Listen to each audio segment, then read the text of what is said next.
There are a lot of people who have been abused in a lot of different ways, but almost no one, almost never, is someone abused accidentally. Now, it may be possible that the abuser doesn't realize that what they're doing is abuse because perhaps that's the way they grew up. It's what they learned. It's what they knew all along. But there is a process that is the tool of the abuser to be able to inflict the abuse and, quote, get away with it. Not necessarily to not be caught and become in trouble by it, but to be able to inflict the abuse, the manipulation, the coercion, and get whoever it is that they're abusing to follow along the process. That process is called grooming.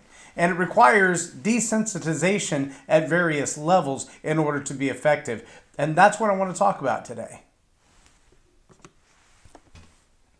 Welcome to Leading Leaders Podcast.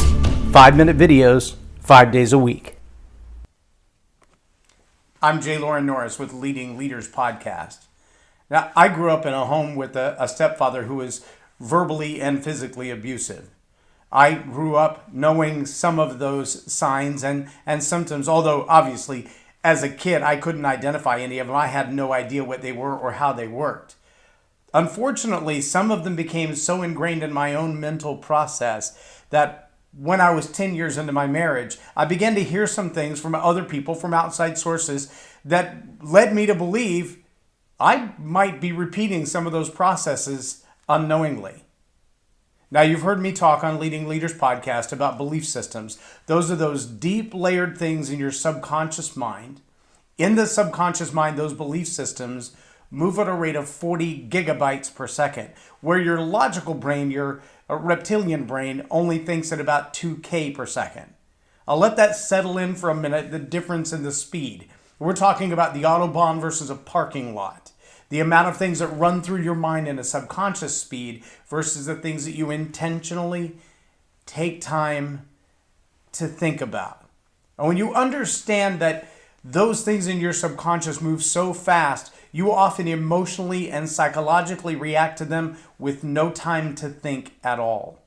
It's the reason we respond to things with what we call the knee-jerk reaction, that emotional response that hurts. It's a wound. It's a virus type of a reaction. Your body just shudders in reaction to a word or a phrase or an implication. Now, the scary thing is, and many of us don't understand this, we have deep-seated beliefs, reactions to triggers that have been placed in our life, many of us from the time of elementary school until today. Those triggers have been placed by abusive people. Some of those intentionally, some of those unintentionally.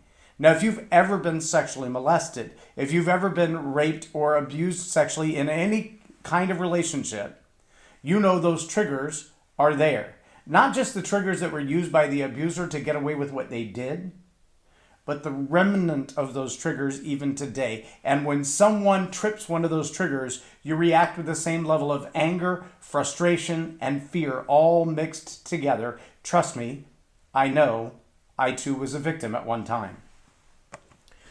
Those realities that settle into our life and become a part of the way that we make decisions. They become a part of the way that we relate to other people. We hear certain words, certain phrases, see certain body gestures, and we instantly react to them.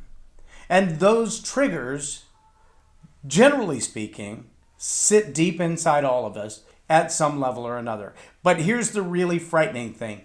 There are people who understand enough about the human mind to know that they can plant those triggers for later advantage. They can cause fear to be there even when the fear isn't there. They can cause you to react to something in fear that once they've built that emotion around it, you will always respond to that trigger with that emotion, even if it's illogical. Why? Because the subconscious brain is moving at 40 gigabytes a second and the conscious brain is moving at 2 gigabytes a second and it can't keep up. You don't have time to think about why you're afraid. You just know you've been triggered to be afraid and now you're afraid and now you're emotionally responding in that way. Am I striking a nerve yet? See, there are people who use this kind of methodology in training. They use this kind of methodology and building up their employees to respond to a certain thing in a certain way. They want their team or their family or their community or the country to respond to a given word in a certain way. Again, you've heard this used in politics. They use phrases like dog whistle. Well, a dog whistle and a trigger are exactly the same thing. The difference is this. A dog whistle can only be heard by a dog because human ears can't reproduce that sound. A dog whistle in politics or in the use of an abuser, a dog whistle would be something that only specific people would hear or understand. And that is all about awareness. Now, if you shelter yourself, if you find yourself one of those people that only watches certain parts of media, only listens to certain commentators, only listens to specific educators, then what you're going to find is that you have dog whistles, you have triggers, you have responses that have been programmed into you, whether you know it or not, whether you like it or not, and there's not much you can do about it. The question will be, how will you react to those triggers when they're activated? If fear is a primary motivator, which it is for many people, if fear is a primary motivator and someone has spent the last 15 to 18 years of your life, say from kindergarten through your bachelor's degree, through your master's degree, to your doctor's degree, instilling in you a fear of a certain thing, I don't know, founding fathers, democracy, patriotism, the right, the left, Marxism. See, when those words that trigger fear, that trigger emotional response are buried deep in your psyche, year after year after year after year, then you begin to create an emotional response to those words.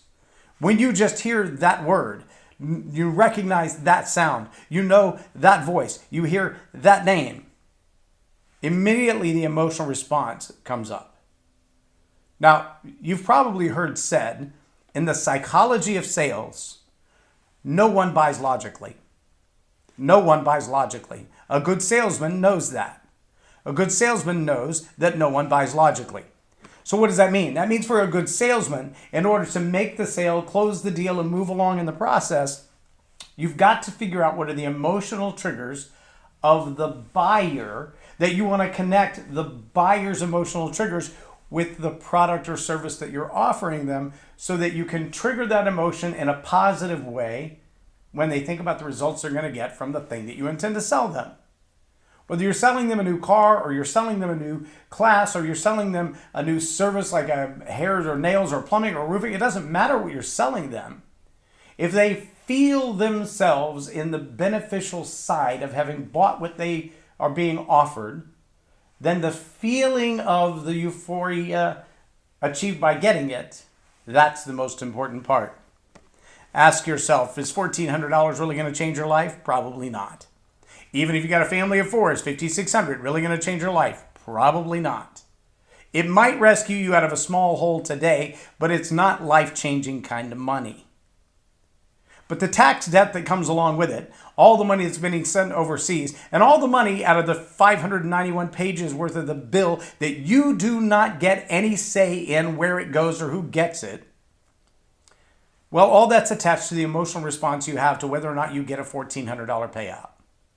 And the build-up, the desperation, the fear and the loneliness that has been so deeply embedded over the last couple of years or longer, behind the government giving you money, everybody's broke, right? Everybody's living in poverty, right? Everybody needs health care, right?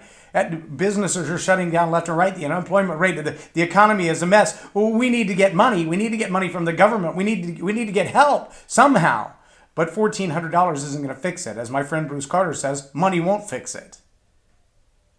But the abusive nature of that linguistic manipulation from the media and from our politicians that's been happening for decades is the same kind of grooming and conditioning, the same kind of process that walks somebody into being a victim in any level of abuse. Domestic violence, sexual assault, rape culture, all of these, even religious abuse and political abuse. All of these have the same grooming process. You start with desensitization by using words over and over again until people are so used to hearing the words that it doesn't bother them when they hear them. You also set up straw dogs or paper tigers of words that are really innocuous, but you make someone offended by them. You respond in anger and vitriol to those words until those words are polarized one side or the other. And now you have the ability to manipulate their emotions just by subtly dropping that word into the conversation. Public speakers do it all the time. Leadership coaches. Some of them do it a lot. I was prompted with today's talk by a text message that I got from a friend. Now, this is a guy I've done business and ministry with for over 20 years. He's a very intellectual guy. He's a bright thinker. We challenge each other constantly. And what he sent me was, hey, here's a new idea for a leadership class, but it was in pure sarcasm. The leadership class is actually a lawsuit being filed now by Panda Express, a restaurant chain that you may have heard of. But in this particular lawsuit, according to the news article, a leadership trainer came in and used a specific training method, which resulted at one point in the participants who were employees of Panda Express to be declothed down to their undergarments and then embrace. Okay, there's absolutely nothing right about that. There's no time that is a proper training method. Nor is there a proper time to darken the windows, take away all their clocks, remove everyone's cell phones, and put them in a sense of sensory deprivation. No, there's another word for that. That's called grooming. It's grooming toward a deeper abuse. And I'm glad that somebody called them on it, that somebody brought it out and went, hey, hang on, why are you doing that? And suing them for it so that there's financial pain for that kind of behavior. But I do want to be honest with you. I'm thoroughly convinced that over the last decade or more, our media has been complicit in the same form of abuses. Our media and our social media hiding words from you that they don't want you to think anything about, and putting words in front of your face, in your ears on a constant basis to groom you for future abuse. If you're not aware of those words, it's time to become aware. As you go through your day, ask yourself, what triggered me? Why am I emotionally responding to those words, to that event, to that person's face like this? And if you take the time to become aware of it, you can break the cycle. You can be free of the grooming process. If you have kids and grandkids, I want you to understand, and believe me when I say it, just be aware and you will see it. The grooming process is taking place in public schools. Why do you think the teachers' unions right now are fighting so hard to gain control, even more control, of when, where, how, and why your children go to school? They want to get rid of vouchers so there's no charter schools. They want to get rid of vouchers so there's no private schools. They don't want you to be able to send your kids to Christian schools or home schools because they want to control the dialogue. Grooming for future abuse. Maybe you think I'm crazy. I've been around the education system for a long time. I've listened to experts with far better insight and wisdom than I have. My mother retired from public school teaching in the charter schools. The system is broken, but it's not just broken. It was designed that way. And that's a scary, scary thought. Same with the financial markets. The system is broken, but it's not really broken. It was designed that way. There are certain people who manipulate every system because that's how they are wired. If you want to be free, if you want to be the leader of your own life, if you want to be independent, you've got to raise your level of awareness and begin to look for those things that emotionally trigger you to respond in a way that's unhealthy, and ask yourself, what's the trigger, where did it come from, and who's controlling the lever? My friends, abuse is a real thing. Psychological abuse, emotional abuse, financial abuse, manipulation of the masses. It's a real deal. Brainwashing is not a myth. The only way to overcome it as an individual, to find your liberty, to find your freedom, is through awareness. I challenge you, as you go through this day, just ask yourself, when you emotionally respond to something, what was the trigger and who's pulling the lever? I'm Loren Norris with Leading Leaders Podcast for Tell It Like It Is TV. Have a blessed day.